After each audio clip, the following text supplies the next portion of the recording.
Morning students, आज हम study करेंगे नाइट्रोबेंजीन। नाइट्रोबेंजीन में जो NO2 ग्रुप होता है वो बेंजीन से जुड़ा होता है। अब हम देखते हैं बनाने की विधियाँ। बनाने की विधियाँ में फर्स्ट मेथड ऑफ फॉर्मेशन है हम nitration of the benzene in the presence of concentrate H2SO4 and concentrate HNO3 nitric acid.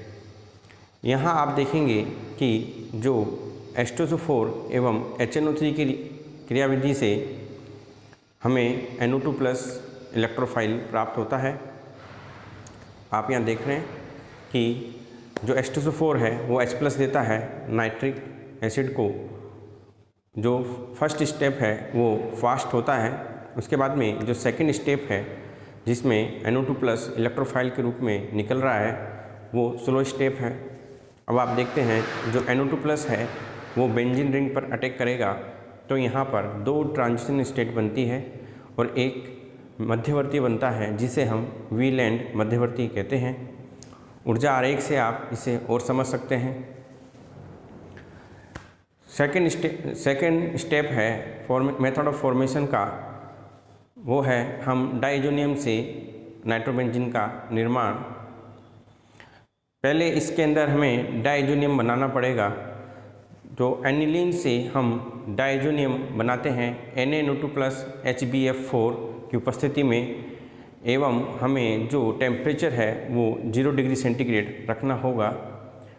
जब डाइजोनियम बनता है उसकी क्रिया हम करवाएंगे कॉपर प्लस NaNO2 से, तो हमें नाइट्रोबेंजीन प्राप्त होगा। उसके बाद में है केमिकल प्रॉपर्टीज़। केमिकल प्रॉपर्टीज़ में नाइट्रोबेंजीन को हम 3 भागों में बांट सकते हैं। फर्स्ट है नाइट्रोसमूह की अभिक्रियाएँ, सेकंड है बेंजीन वलय पर इलेक्ट्रॉन स्नेही प्रतिस्थापन अभिक्रियाएँ, एंड थर्ड है नाभिक स्नेही प्रतिस्थापन अभिक्रियाएँ। फर्स्ट स्टेप में हम देखते हैं अपचयन नाइट्रोसमूह के कारण। तो यहाँ पर आप देखेंगे कि जो बेंजीन पे NO2 ग्रुप जुड़ा हुआ है, जब इसका हम अपचयन करवाते हैं अम्लीय माध्यम में, क्षारीय माध्यम में, उदासीन माध्यम में, विद्युत अपघटनी अपचयन करवाना, उत्प्रेरक की उपस्थिति में अपचयन करवाना, ये डिफरेंट एग्जाम्पल मैंने बता रखे हैं। टिन प्लस HCl कहने का मतलब है अम्लीय माध्यम में अपचयन कराएंगे तो हमें क्या मिलेगा, एनिलीन मिलेगा।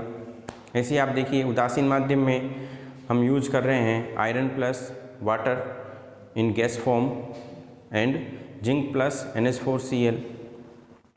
क्षारीय माध्यम में अपचयन करने के लिए हम यूज करेंगे ग्लूकोज का क्षारीय विलयन एवं सोडियम मेथॉक्साइड प्लस एथेनॉल एवं NaBH4, तो हमें मिलेगा एजॉक्सीबेंजीन।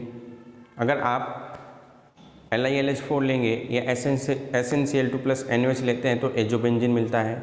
ऐसे ही जिंक प्लस KOH लेंगे तो हमें हाइड्रोएजोबेंजीन प्राप्त होगा। नाइट्रोबेंजीन के विद्युत अपघटनी अपचयन से हमें एनिलीन प्राप्त होगा अगर हम यूज करते हैं दुर्बल अम्लीय माध्यम एवं अल्कोहल। उत्प्रेरक की अपचयन में हम देखेंगे जब नाइट्रोबेंजीन की क्रिया निकिल उत्प्रेरक की उपस्थिति में करवाते हैं हाइड्रोजन गैस को लेकर, तो हमें क्या मिलता है, एनिलीन। उसके बाद में आप देखेंगे नाइट्रोबेंजीन में बेंजीन वलय की अभिक्रिया। तो यहाँ आप अनुनाद को समझो।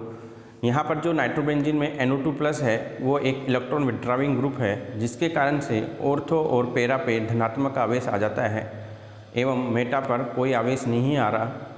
अब इलेक्ट्रोफाइल जो है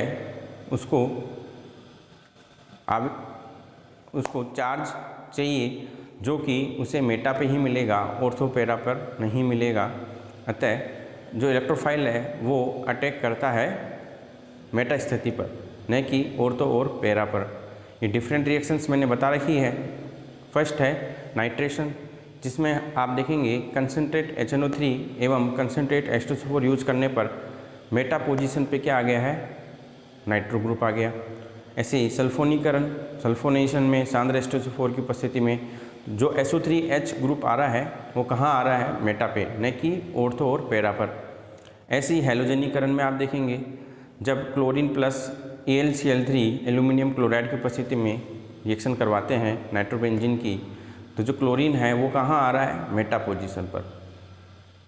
अब आप देखेंगे नाभिक स्नेही प्रतिस्थापन अभिक्रिया, यहाँ पर जो नाभिक स्नेही है उस पर नेगेटिव चार्ज है, तो वो जो चार्ज है वो क्या करना चाहता है, डोनेट करना चाहता है।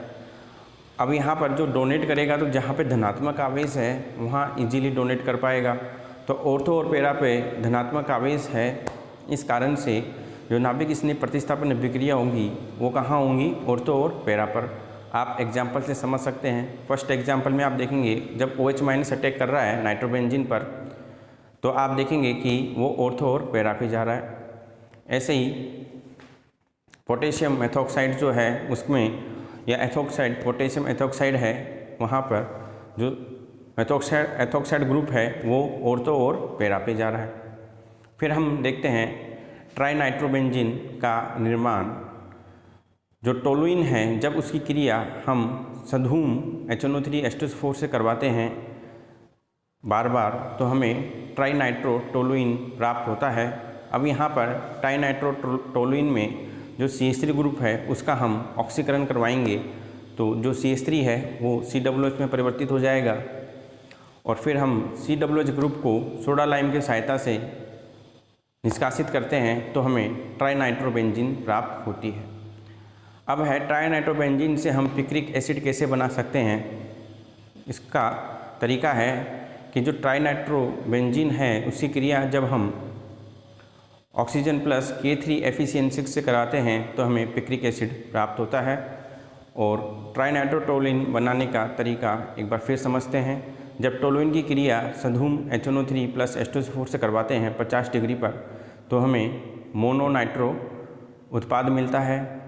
फिर हम इसकी क्रिया 80 डिग्री पे कराएंगे तो हमें डाइनाइट्रो मिलेगा, और जब हम 110 डिग्री पे करवाते हैं तो हमें ट्राइनाइट्रो टोलुइन हमें उत्पाद के रूप में प्राप्त होगा। Thank you.